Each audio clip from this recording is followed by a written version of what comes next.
College इउनिभारसिटियाव थाङालासिनो graduation master degree फरायनो हायो। जायफोर फरायसाफोरा माबा जाहोनाव फरायनायखौ गारदोंमोन नाथाय दा फरायफिननो गोसो बिथांमोनाबो कलेजाव क्लास खालामालासे BA, BCom, MA, MCom diploma फरायनो हायो। नाथाय माबोरै आरो बबेयाव? खुलुमबाय, बड' एनालाइसिस चेनेलाव नोंथांमोनखौ गासिखौबो बरायबाय। भिडिअखौ जागायनायनि सिगां नोंथांमोना आंनि चेनेलाव गोदानब्ला बड' एनालाइसिस चेनेलखौ साबस्क्राइब खालाम आरो लोगोसे बेल आइकनखौ थुनानै ला जाहाथे गोदान भिडिअ आपल'ड होयोबा नोंथांमोना थाब मोननो हायो। रां रुफानि आंखालाव गोबां फरायसाफोरा गावनि फरायनायखौ गारनांगौ जायो।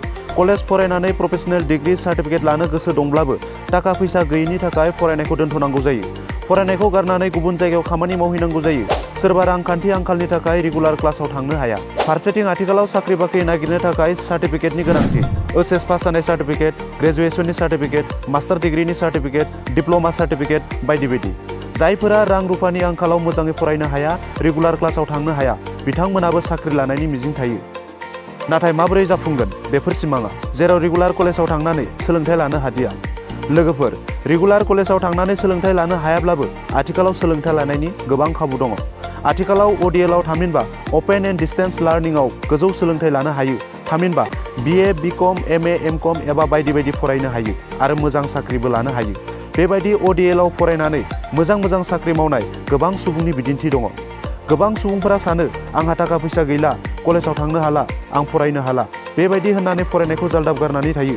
जुदि गोजौ सोलोंथाइ लानो गोसोथारब्ला आथिखालाव गोबां सुबिदा दं। कलेजाव रेगुलार थाङालासिनो सोलोंथाइ लानो हायो, सार्टिफिकेट लानो हायो आरो बेबायदि सोलोंथाइ लानानै सार्टिफिकेट लानानैनो गोबां सुबुंफोरा साख्रि मावगासिनो दङ, बायदि खामानि मावगासिनो दं। दिनै आं नोंथांमोननो बेबायदि सोलोंथाइ लानो हानाय गंसे फसंथाननि सोमोन्दै फोरमायगोन। बे फसंथानानो जादों कृष्णकान्त हन्डिकय स्टेट अपेन इउनिभारसिटि।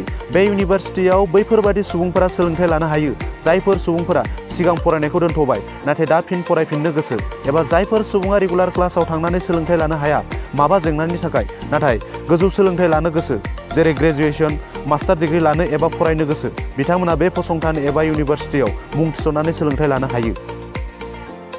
गोबां सुबुंफोरा माखासे खामानियाव मुखुब थायो, जेरै साख्रि बाख्रि, फालांगिरि बायदि बायदियाव मुखुब थायो। बेबायदि थासारियाव बबेबा कलेजाव थांनानै सानफ्रोमबो क्लास खालामनानै सोलोंथाइ लानो हाया। थेवबो सोलोंथाइ लानो गोसो दंब्ला कृष्णकान्त हन्डिकय स्टेट अपेन इउनिभारसिटियाव मुं थिसननानै graduation, master degree, diploma, certificate course बायदि लानो हायो। कृष्णकान्त हन्डिकय स्टेट अपेन इउनिभारसिटिखौ 2006 मायथाइयाव गुवाहाटीआव गायसननाय जादोंमोन। 2009 मायथाइयाव UGC एबा इउनिभारसिटि ग्रान्ट कमिसननि गनायथि मोनदोंमोन। कृष्णकान्त हन्डिकय स्टेट अपेन इउनिभारसिटियाव बायदि बायदि आयदायाव graduation, BA, BCom, master degree, MA, MCom, diploma आरो सार्टिफिकेट कोर्स बायदि बायदि फरायनो हायो। History, political science, education, economic, Assamese, English, philosophy बायदि बायदि आयदायाव मेजर लानानै ग्रेजुएशन आरो मास्टार डिग्री खालामनो हायो। डिप्लोमा महरै जार्नालिज्म एन्ड मास communication, yoga, computer application, creative writing, business administration बायदि बायदि आयदायाव डिप्लोमा लानो हायो। दानिया आं नोंथांमोननो फोरमायगोन बेयाव माबोरै मुं थिसननो हागोन एबा एडमिसन लानो हागोन। कृष्णकान्त हन्डिकय स्टेट अपेन इउनिभारसिटियाव मुं थिसननायनि लामाया मोननै, अफलाइन आरो अनलाइन। कृष्णकान्त हन्डिकय स्टेट अपेन इउनिभारसिटिनि अफिसियेल वेबसाइट www.kkhsou.ac.in नि गेजेरजों एडमिसन लानो हायो। नङाब्ला कृष्णकान्त हन्डिकय स्टेट अपेन इउनिभारसिटिनि स्टाडि सेन्टार थानाय कलेजफोराव थांनानै एडमिसन लानो हायो। आथिखालाव गासैबो जिल्लायाव प्राय कलेजावनो कृष्णकान्त हन्डिकय स्टेट अपेन इउनिभारसिटिनि स्टाडि सेन्टार दङ। बेयाव थांनानै इनचार्ज एबा कअर्डिनेटरनाव मुं थिसनहैनो हायो।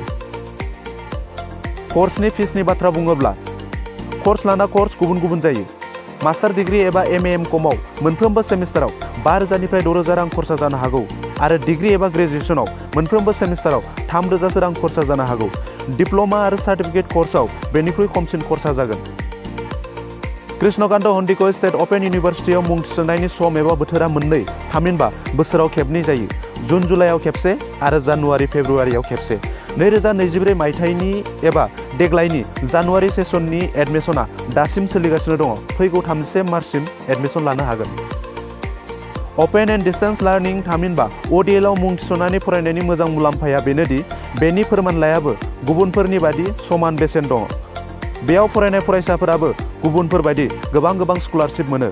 गुबुन फारसेथिं न'नि एबा गावनि खामानि मावनो हाबाय आरो सानफ्रोमबो एबा रेगुलार क्लास खालामाजासे एबा न'आवनो फरायनानै एबा सप्तायाव सानसे साननै क्लास खालामनानै आनजाद होनानै फोरमान बिलाइ लानो हायो आरो गावखौ गोजौ सोलोंथाइ मोननायनि सिरियाव दोननो हायो। नोंथांमोना मिथिगौना कृष्णकान्त हन्टिको स्टेट अपेन इउनिभार्सिटियाव ODL म'डआव DLED एबा diploma in elementary education MA MCOM diploma सोलोंथाइ लानानै गोबाङानो फोरोंगिरि साख्रि मावगासिनो दङ। जायफोर सुबुङा कलेजाव रेगुलार क्लास खालामनानै सोलोंथाइ लानो हाया बिथांमोना बे कृष्णकान्त हन्टिको स्टेट अपेन इउनिभार्सिटियाव फरायनानै गोजौ सोलोंथाइ लानो हायो। बेयाव मुं थिसननानै फरायनो थाखाय बैसोनि जेबो सिमा गैया। बेयावहाय बैसोगोरा एबा 40-50 बोसोरनि सुबुङाबो सोलोंथाइ लानो हायो। कृष्णकान्त हन्टिको स्टेट अपेन इउनिभार्सिटि बायदिनो माखासे इउनिभार्सिटिफोराबो ODL आव सोलोंथाइ होयो, अफलाइन आरो अनलाइन म'डआव सोलोंथाइ होयो। बेफोरनि सोमोन्दै आं उननि भिडिअ'आव नोंथांमोननो फोरमायनो नाजागोन। दिनैनि भिडिअ'आ बेखिनियानोसै। गोजोन्थों।